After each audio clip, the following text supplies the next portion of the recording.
Hello, I'm speaking to you from 2033, and my name is Matthew Zuckerbraun. I'm Matthew, very much a New Yorker who enjoys the creativity of the city and the opportunity to be around, even to know the creativity of New York and its people. Some of whom have been very good friends of mine.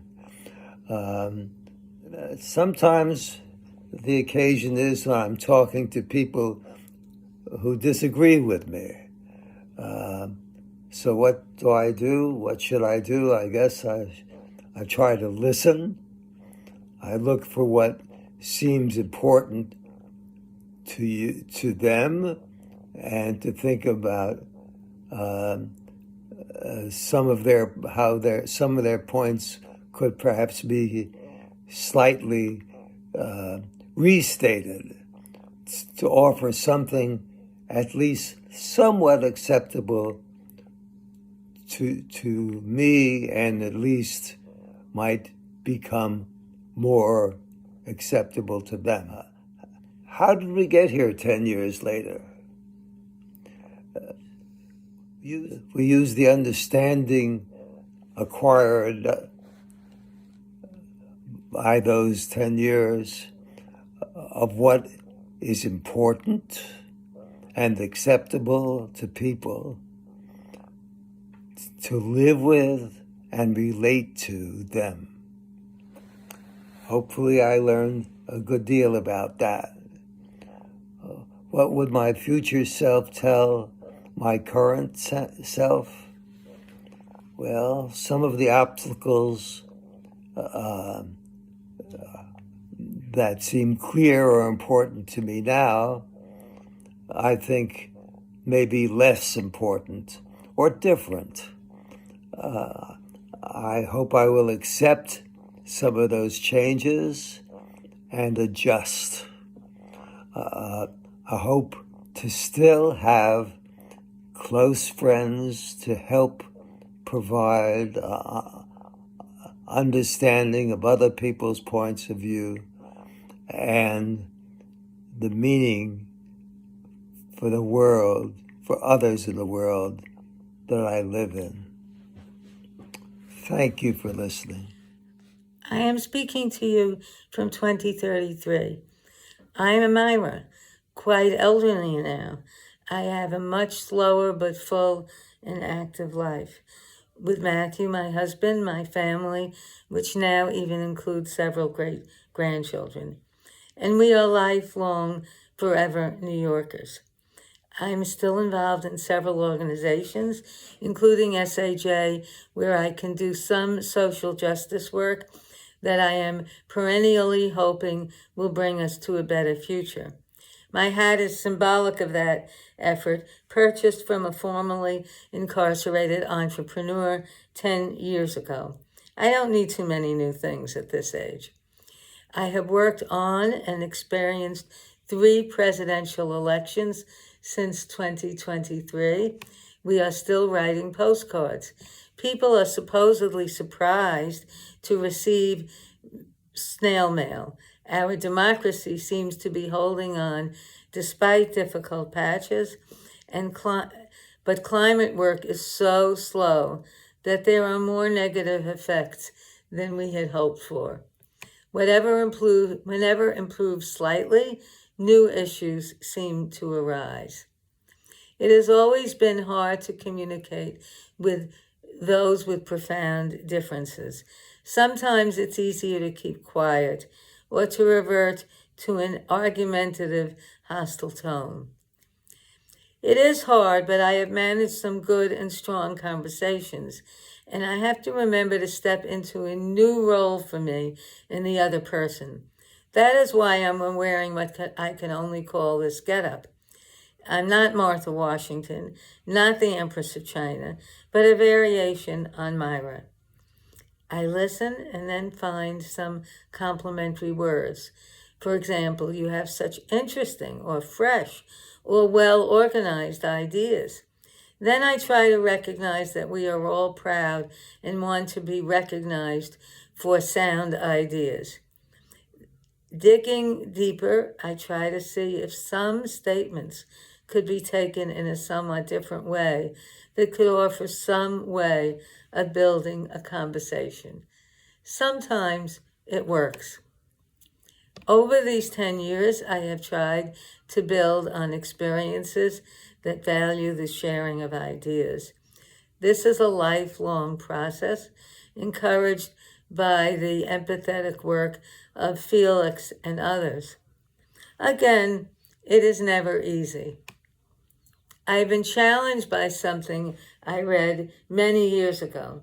Nancy Ludmer, in her wonderful historic fiction, Sarah Copia, found a difficult question from Rabbi Leon of Modena. During Sukkot, when we feel the fragility of our dwellings and lives, he quoted David, "Let me know what I am and what my life is. Is this world the path to achieving real life or not?" That's so complicated and worth many pages, but I hope to use this idea as I step forward, and I don't know exactly what I have achieved or will achieve. Looking back, I would like to send a letter to my younger self. We live in a world with amazing technological tools for communication, which only seems to make honest discussion more difficult. Try to use those tools to move towards honest discussion and work. Keep studying the past. Once you know and acknowledge the history, be open to new ways of meeting people where they are. Try to start positively from the present and see where we might step from here. Stay open to the hope that communication will improve and progress will really be made. Oh my God, it's Denim Dan. Do you have a few moments for an Hello. interview? It would be so great. I'm from Vents magazine. Yeah, I have to get back to Carnegie, but if we make this quick, I think we can do okay. Sure. Okay. How you doing today? I'm doing well. Oh, good, good. You have a few questions? Yeah. Oh, by the way, I would just want to say my name is really Michael David Halitzer. Oh. Okay, but Denim Dan is a childhood nickname that I got when I was 17 years old. That's So, way beyond yeah. cool. All right, so let's get going. So Sure.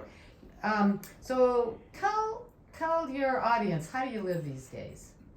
Is that a trick question? No. Well, I live on air, water, food, and love. But really, I also am working towards feeling more comfortable and worrying less. Great. Sorry, but I'm tweaking this thing. So tell us a little bit about what is important to you. Well, of course, my family is living in the moment is important to me. And I'm still trying to find out what God's mission is for me. So I'm working on my passion of music. Well, one of your fans wrote us and notices the way that you're so diplomatic and all that. So they were wondering if you can give us some tips about working with people or talking with people that you disagree with. Well, first, I would listen to them. Everyone, well, most people have an opinion and their voices need to be heard. People I would tend to disagree with, I think I would talk in generalities. I don't like confrontation, so I'd avoid that, of course, and I try to find commonalities. So thinking about maybe 10 years ago, how did your current self right now evolve from the Denim Dan that you were in 2023? I'm confused by your question, but I always felt clouded over by my obligations, but by retiring from my full-time job, my vision of self became more clear. Thus, I work on my music. Well, with that in mind, like if you could go back and travel back in time, what would you tell that person 10 years ago? I love the concept of time travel. Like a quantum leap, be able to go back in time and change things that may have gone wrong.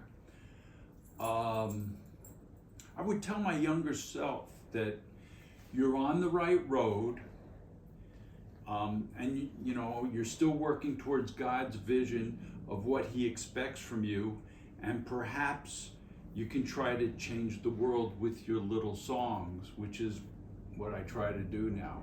And so well.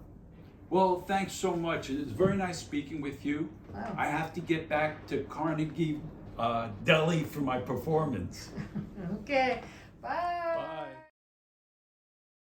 So this past Thanksgiving, I had a group of friends over for dinner, including one of my closest friends, whose name I will not mention.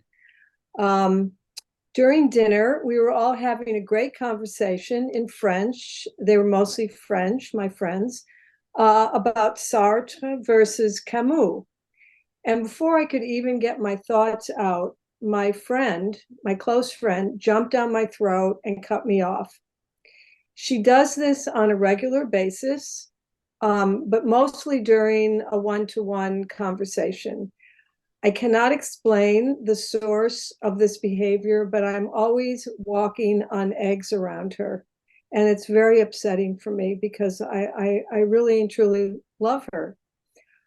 I do try to let these little contretemps slide off my back, but believe it or not, I thought of our Felix training in the midst of it all, or it was in my subconscious mind, and decided to stand up for myself in front of all present company and explain how it feels. It's not a Thanksgiving conversation for sure, but I felt it was the right thing to do. It actually wasn't a situation where I could civilly talk the situation out, even amongst other friends, because she would block that.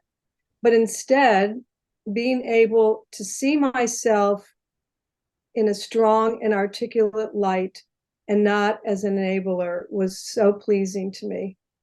I thought, this is a better me, a me for the future.